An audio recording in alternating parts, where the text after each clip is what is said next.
श्री गणेशाय नमः. श्री स्वामी समर्थ.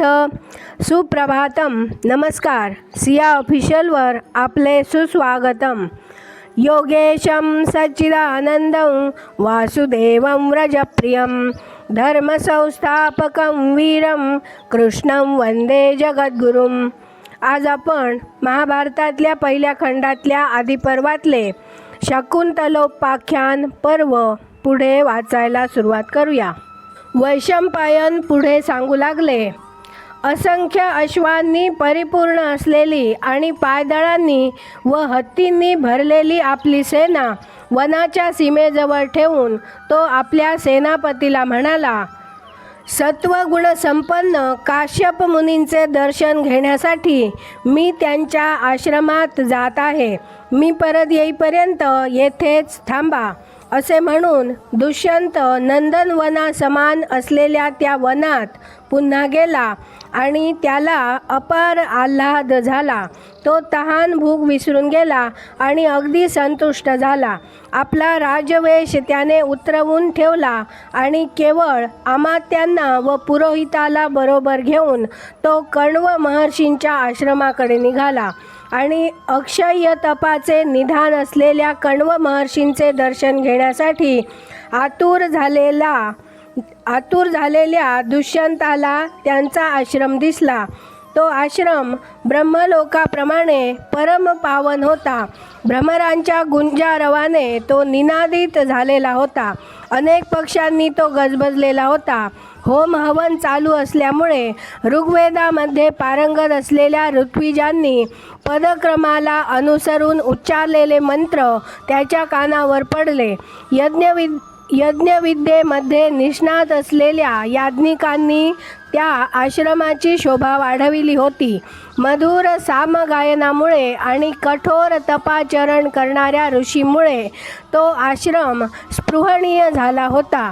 मनोनिग्रही व्रतस्थ ऋषींनी गायलेल्या भारुंडा सामगीतांनी म्हणजे पुगयज्ञीय नामक सामगीतांनी आणि त्यांनी उच्चारलेल्या अर्थवेदामधील मंत्रांनी तो आश्रम पावन झाला होता. माफ करा, त्यांनी उच्चारलेल्या अथर्ववेदामधील मंत्रांनी तो आश्रम पावन झाला होता.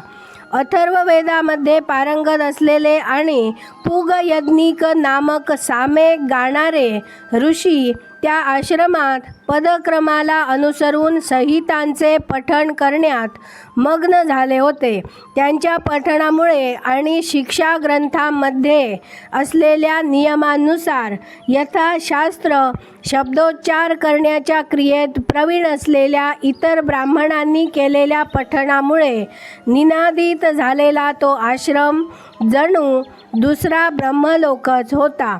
इष्टिका इत्यादींच्या उपक्रमाचे ज्ञान असलेल्या पठणक्रमानुसार व उच्चार प्रक्रियेमध्ये निष्णात असलेल्या न्यायतत्वामध्ये म्हणजे तर्क परिभाषेमध्ये पारंगत असलेल्या स्वानुभव संपन्न वेद विशारद एकाच शाखेमधील विविध वाक्यांची एकवाक्यता करण्यात व भिन्न शाखांमधील गुणविधींचा एकाच शाखेमध्ये अंतर्भाव करण्यात कुशल असलेल्या ब्रह्मलोक हेच जिचे फळ आहे अशा उपासनेचे मर्म जाणणाऱ्या मोक्षधर्मपरायण आणि स्वतःच्या सिद्धांताची प्रथम स्थापना करून त्यावर घेण्यात आलेल्या आक्षेपाचे निरसन करून नंतर आपला सिद्धांत पुन्हा प्रस्थापित करण्याचे विशेष ज्ञान आत्मसात केलेल्या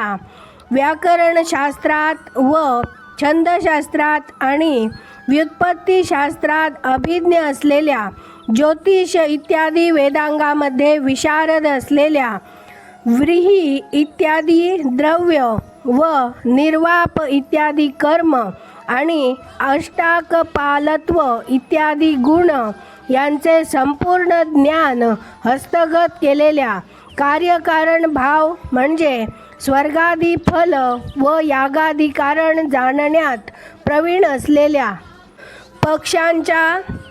पक्ष्यांच्या व वानरांच्या आवाजांनी सूचित होणारा गूढ अर्थ विस्तृत प्रबंधामध्ये अंतर्भूत झालेल्या ब्राह्मण ग्रंथांच्या आधारानेच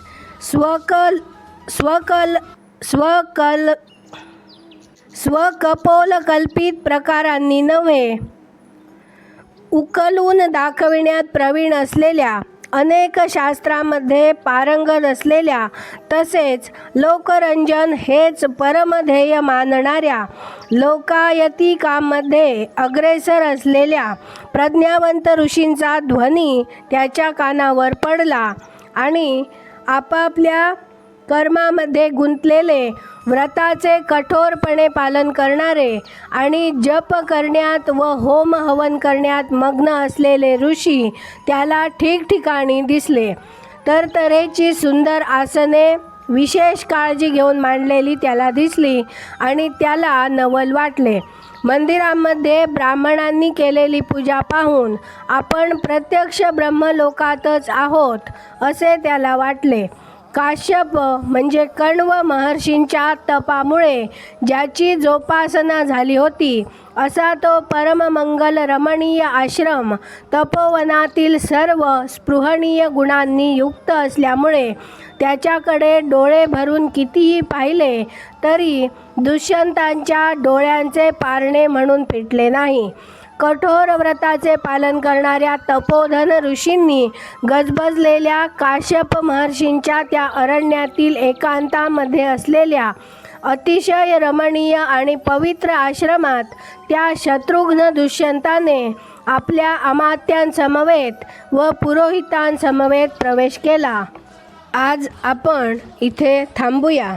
उद्या आपण दुष्यंत आणि शकुंतला यांच्यातील संवाद आणि त्यांची झालेली भेट हा कथानक पुढे वाचायला सुरुवात करूया.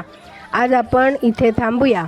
माझ्या सिया ऑफिशियलला सबस्क्राईब केले नसेल तर कृपया आत्ताच सबस्क्राईब करा आणि दररोज सकाळी महाभारत कथा ऐकण्याचा आनंद अवश्य घ्या.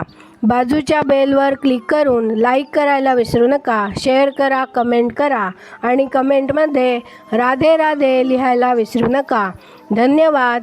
जय श्री कृष्ण.